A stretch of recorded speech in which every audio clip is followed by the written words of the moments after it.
Nifty का 10 year average valuation अगर आप निकालने जाते हो एक रफ आइडिया लेने के लिए, तो 16.5-17 का रेंज रहता है 1 ईयर फॉरवर्ड में। और हम अक्टूबर 21 में ही 2.5 साल आगे FY24 के अर्निंग्स पे 18 गुना आगे चल रहे थे, 18 टाइम पे वैल्यूएशन पे ट्रेड कर रहे थे। सो जनवरी में हमारा व्यू ये था कि भाई 2022 में पैसा कंजर्व करना is a foremost thing to do, क्योंकि आपने 2020-2021 में काफी पैसा बनाया, specially mid cap and small cap, और कई सेक्टर्स में, कई स्टॉक्स में वैल्यूएशन काफी फ्रॉती हो गए थे। और अब जैसे कि हम देख रहे हैं पिछले 15-20 दिन से काफी वोलेटाइल मार्केट है और न्यूज फ्लो भी बहुत हैवी है, चाहे सेंट्रल बैंक की तरफ से हो, आरबीआई ने मिड पॉलिसी रेट हाइक कर दिया है, फिर आगे के पॉलिसी मीटिंग्स के लिए रेट हाइक के एक्सपेक्टेशंस बढ़ गए। ग्लोबली अभी तक एक भी महीने में हमने लिक्विडिटी विड्रॉल एक्चुअली होते देखा नहीं है, अभी तक सिर्फ प्लान है कि मई और जून के बाद चालू होगा। सो उस सिचुएशन में मार्केट कैसा बिहेव करेगा ये भी काफी अनसर्टन है, क्योंकि हमने पिछला 10 साल में लिक्विडिटी टाइटनिंग वाला साइकिल देखा ही नहीं है। सो मेरे ख्याल से इन काफी मैक्रो रिलेटेड चीजों के वजह से मार्केट बहुत वोलेटाइल है। एक सिल्वर लाइनिंग जो हम बोलते हैं पूरे डार्क क्लाउड में जो है वो है कि कॉर्पोरेट प्रॉफिट्स बहुत स्ट्रांग है। हमने 10 साल के बाद FY21 में डबल डिजिट प्रॉफिट ग्रोथ किया था लास्ट ईयर, 15% निफ्टी ईपीएस, उसके ऊपर इस ऑलमोस्ट 35% निफ्टी ईपीएस ग्रो करेंगे, जो कि 2004 के बाद से हाईएस्ट ग्रोथ रहेगा, मतलब 18 साल का हाई रहेगा। इस वजह से जबकि हम डाउन है ऊपर से 10%, बट रिलेटिवली जब आप इसको ग्लोबल मार्केट्स के कॉन्टेक्स्ट में देखते हैं, इमर्जिंग मार्केट के कॉन्टेक्स्ट में देखते हैं, इंडिया काफी मजबूती से खड़ा है। It's quite resilient in my view. Gautam, अगर बड़े इमर्जिंग मार्केट्स 20 से 30% करेक्ट हो चुके हैं, जो वर्ल्ड का सबसे बड़ा सूचकांक है S&P 500 वह लगभग बेयर मार्केट में है, तो जो इंडियन मार्केट का आउट परफॉर्मेंस है वो अच्छी खबर या बुरी खबर? अच्छी खबर क्योंकि हम कम गिरे हैं, मगर बुरी खबर है कि अगर दूसरे गिरे तो हम भी गिरेंगे। बिल्कुल, और इसीलिए शॉर्ट टर्म में ये प्रेडिक्ट करना हमेशा डिफिकल्ट रहता है, और इस एनवायरनमेंट में तो बहुत ज्यादा डिफिकल्ट है, क्योंकि अभी आपका मैक्रो माइक्रो दोनों में लड़ाई चल रहा है, और इन्फ्लेशन कब पीक आउट होगा अभी भी हमको पता नहीं है, क्योंकि क्रूड पिछले 3 महीने से थोड़ा सा भी गिरा नहीं है। 120 पे हम आज क्रूड देख रहे हैं। मान लो क्रूड यहाँ से 130 या 140 हो जाता है तो और प्रॉब्लम्स हो सकती है मैक्रो लेवल पे, आपका ट्विन डेफिसिट बढ़ जाएगा, इन्फ्लेशन का आंकड़ा बढ़ जाएगा, और टर्मिनल जो रेपो रेट का बात हो रहा है 6% या 6.5%, शायद उससे ज्यादा जा सके। सो देयरफॉर शॉर्ट टर्म में क्या होगा हमेशा बोलना डिफिकल्ट होता है। The only thing which job of a fund manager और एनालिस्ट मेरे हिसाब से है कि आप कॉर्पोरेट अर्निंग्स देखते रहिए, because beyond all the noise एक चीज जो हमने देखा है पिछले 10-12 साल से, मार्केट ने बाय एंड लार्ज अर्निंग्स को ट्रैक किया है। अगर आप थोड़ा सा पीछे जाते हैं 2010 से 2020 का नंबर देखते हैं, तो निफ्टी का प्रॉफिट CAGR जो था कंपाउंडिंग 6.5% था, और मार्केट ने आपको 8.5% रिटर्न दिया FY10 टू FY20। अभी FY20 टू FY22 पिछला 2 साल में जब कॉर्पोरेट अर्निंग्स रिवाइव हुआ है तो अर्निंग्स 60% बढ़ा है, 20% एब्सोल्यूट प्रॉफिट इन FY21 और 40 ये साल, और मार्केट ने भी आपको 10.5 से 16.5 मतलब कि 55 से 60% का रिटर्न दिया है। So beyond all the noise day to day fluctuations, market ने स्लाइटली लॉन्गर टर्म में अर्निंग्स को ट्रैक किया है, और हमारा व्यू ये है कि भाई अगले 2 साल में अर्निंग 14 से 15% का कंपाउंडिंग हो सकता है, विच इज 19% FY23 का और 15% FY24 का। सो जो हमारा EPS 735 है निफ्टी का, वो 1000 रुपए तक जाने का हमारा अनुमान है आज के तारीख में FY24 पे, with both upside and downside risk. So मुझे लगता है कि यहां से अगर आप थोड़ा सा लंबे अवधि के हिसाब से सोचोगे तो market by and large compounding देगा अर्निंग्स का, क्योंकि री रेटिंग की पॉसिबिलिटी काफी खत्म हो चुकी है अभी। जिस तरह के इंटरेस्ट रेट हम देख रहे हैं काफी रिस्क है। और दूसरा जो कि आपने पूछा कि हमारा आउट परफॉर्मेंस अच्छी न्यूज है या खराब न्यूज है, इट विल डिपेंड कि आप कहां से इसको देख रहे हैं। अगर यहां से मान लो FI आउटफ्लो थोड़ा सा कम हो जाता है, पिछले 6 महीने में अक्टूबर से लेकर अब तक हमने लगभग $32 बिलियन का FI आउटफ्लोज देखा है, क्रूड 120 और रशिया यूक्रेन वॉर। अगर 6 महीने पहले आपको निकुंज बोलता कि ये चीजें होने वाली है 3, तो शायद आप बोलते कि भाई 6 महीने बाद निफ्टी 25 या 30% नीचे रहेगा। अगर आप इतिहास देखें, जब भी इतना बड़ा आउटफ्लो हुआ है FIs का और क्रूड के ऐसे दाम रहे, इंडियन मार्केट बहुत वोलेटाइल रहा है डाउन साइड में, जबकि हम इस बार केवल 10% नीचे है, क्योंकि हमारे जो डोमेस्टिक फ्लोज है इक्विटी में, रिटेल, SIP, लमसम सब मिला के हमने 32 बिलियन के सेलिंग के आगे लगभग 28 से 30 बिलियन डॉलर का बाइंग भी देखा है। सो मुझे लगता है ये जो इक्विटी स्टोरी इंडिया का चालू हुआ है पिछले 2-3 साल में, and जो पैंडेमिक के बाद थोड़ा एक्सेलरेट हुआ है, ये मेरे को लगता है काफी स्ट्रक्चरल है और इसके अभी बहुत साल तक ये चल सकता है। इन बिटवीन थोड़ा सा आगे पीछे होता रहेगा, बट ये काफी एक कुशन प्रोवाइड करेगा जब भी कोई बड़ा एफआई सेलिंग आएगा। कदम, तो बात करते हैं जो थीम्स हैं बड़े इस मार्केट में। एक काफ़ी अब कंसेंसस व्यू हो चुका है कि महंगे पी शेयर अवॉइड करिए, सस्ते शेयर लीजिए। एकदम कहते हैं ना जी, गंगा उल्टी बह रही है। ये मार्केट है, साइकिल है। क्या आपको लगता है कि ये एक बड़ा ट्रेंड है जो मल्टी ईयर ट्रेंड है कि जो एक्सपेंसिव पी मल्टीपल वाले शेयर थे जिन्हें हम कहते थे क्वालिटी एट एनी प्राइस, वह कहानी ख़त्म हो चुकी है? थोड़ा बहुत तो क्लियरली दिख ही रहा है मुकुंज। इसमें मैं दो डिफरेंशिएशन बताना चाहूंगा। एक तो वो शेयर जहां पे अर्निंग्स और कैश फ्लो का सपोर्ट है, वहां पे आपका टाइम करेक्शन काफी हुआ है। सो अगर आप कंज्यूमर सेक्टर के शेयर देखें, हिंदुस्तान लीवर, पिडिलाइट, ब्रिटानिया, पिछले 3-4 साल से इनके रिटर्न बहुत ही ऑर्डिनरी रहे हैं, क्योंकि इनका स्टार्टिंग पी बहुत ज्यादा था। बट फिर भी ये लोग क्रैश नहीं हुए 30-40% कोई भी, क्योंकि अंडरलाइन अर्निंग्स और कैश फ्लो का सपोर्ट बहुत स्ट्रांग है, आरओई अच्छे है और पे आउट रेशो अच्छा है। दूसरे वो शेयर है जो केवल स्टोरी पे फ्लाई कर रहे थे, जहां पे अर्निंग्स का सपोर्ट नहीं था, कैश फ्लो का सपोर्ट नहीं था, आरओई नहीं था। सो वैसे शेयर्स में हमने काफी बिकवाली ऑलरेडी देख चुके हैं। 60-70-80% का करेक्शन हो गया है। अभी इसमें जनरली एक इन्वेस्टर बिहेवियर होता है कि कोई चीज जो 100 रुपया थी अगर वो 30 हो गई तो मैं लेने जाऊंगा।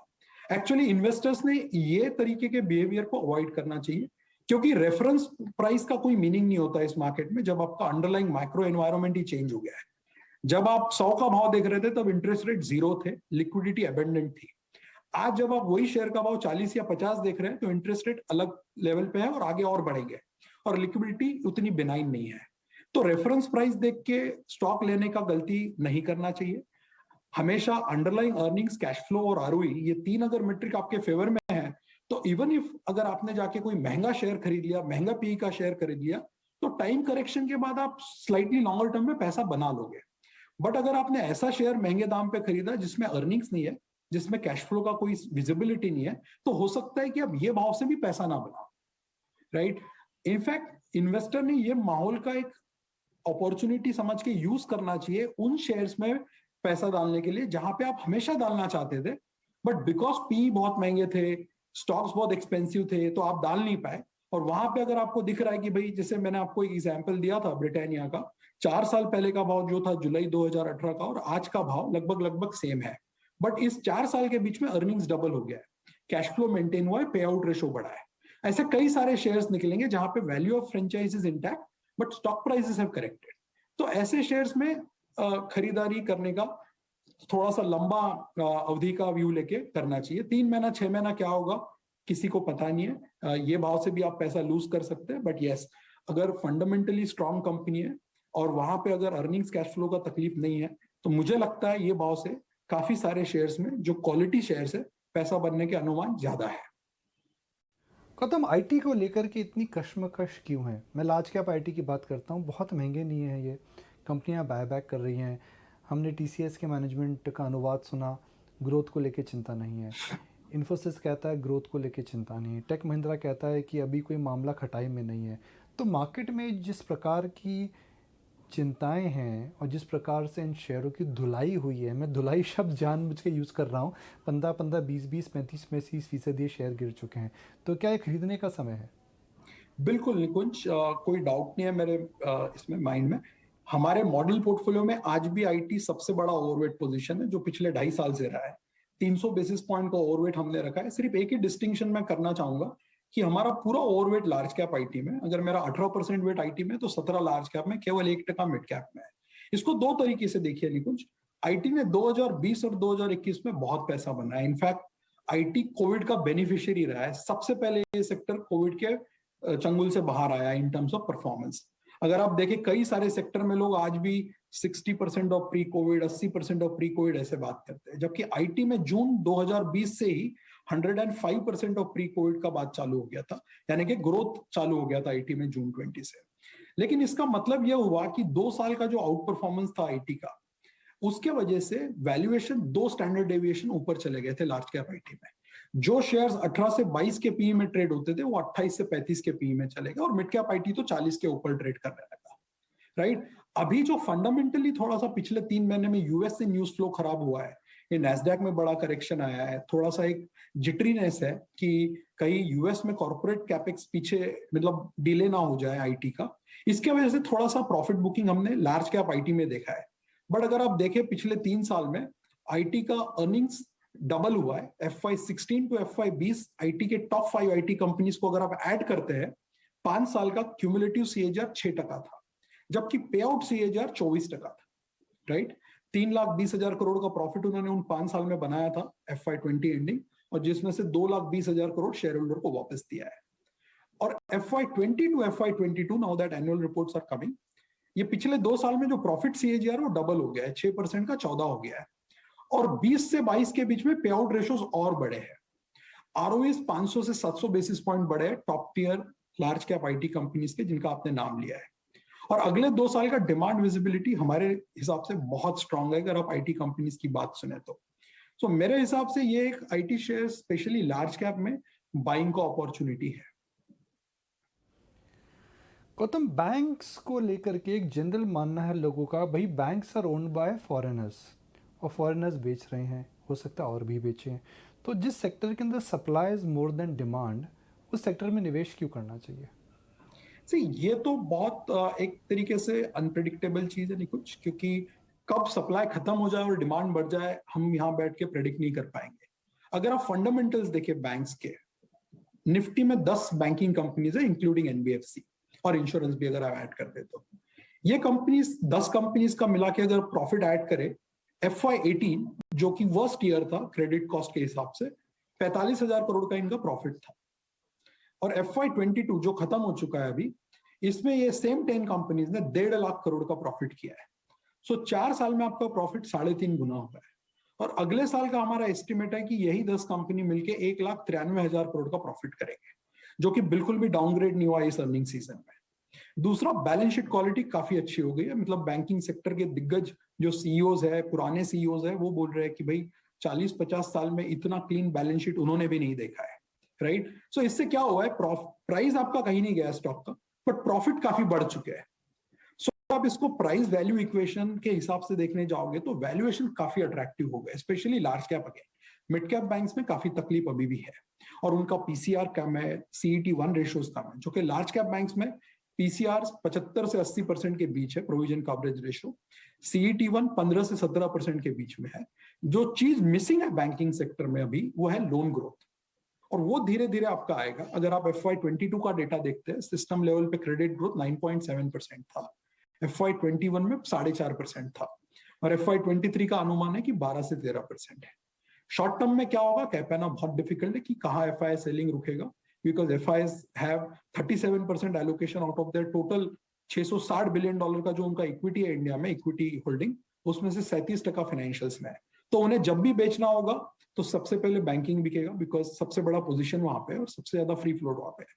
तो अगर आपका अगला 3-6 महीने में वोलेटिलिटी हैंडल करने का कैपेबिलिटी है, तो इन्वेस्टर ने लार्ज कैप बैंक्स में स्पेशली जहां पे वैल्यूएशन काफी करेक्ट हो गए रिलेटिवली, वहां पे पैसा डालना मेरे हिसाब से एक प्रूडेंट डिसीजन रहेगा।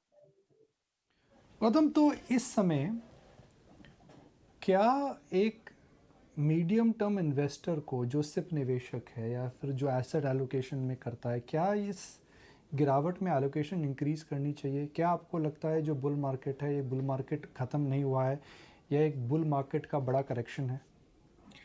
बिल्कुल, मुझे लगता है ये बुल मार्केट करेक्शन है, बिकॉज अर्निंग स्टोरी अभी भी इंडिया की बहुत स्ट्रांग लग रही है। इनफैक्ट 10 साल के अर्निंग्स रिसेशन के बाद हमने केवल 1 या 2 साल का अर्निंग्स ग्रोथ देखा है, और पास्ट साइकिल्स का अगर आप अभ्यास करते हैं, स्टडी करते हैं, तो आपको हमेशा दिखेगा कि अर्निंग्स जब टर्न अराउंड होता है तो कम से कम 4-5 साल तक वो साइकिल चलता है। जैसे कि आपने 97 टू 2003 देखा होगा कि अर्निंग्स 4% CAGR दिया है। फिर 2003 से जब अर्निंग साइकिल टर्न हुआ तो हमें 25% का CAGR मिला निफ्टी अर्निंग्स में 2003 से 8 के बीच में। और जैसे कि मैं बता रहा था, 2010 से 20 हुआ अर्निंग्स रिसेशन, सिर्फ 6.5% अर्निंग्स कंपाउंड हुआ है। और अभी पिछला 2 साल हमने अर्निंग्स में अच्छा तेजी देखा है, अच्छा रिकवरी देखा है। और मुझे लगता है ये अर्निंग्स रिकवरी काफी टाइम तक चल सकता है, क्योंकि जो बड़े बड़े सेक्टर्स है अर्निंग्स को कंट्रीब्यूट करते हैं, जैसे फाइनेंशियल्स है, आईटी है जिसका हमने बात किया, कंजम्पशन है, वहां पे मुझे अर्निंग्स का विजिबिलिटी में कोई तकलीफ नहीं दिख रहा है। सो मुझे लगता है bull market can continue as long as this earnings visibility stage.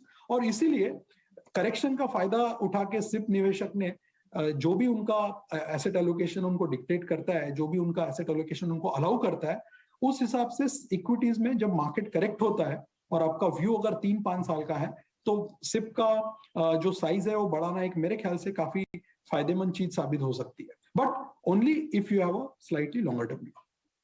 कदम दुगड़ आप ईटी न्यूज़ स्वदेश में हमारे साथ जुड़े, एक लंबे दिन के बाद आपने समय हमारे लिए निकाला, इसके लिए बहुत बहुत शुक्रिया।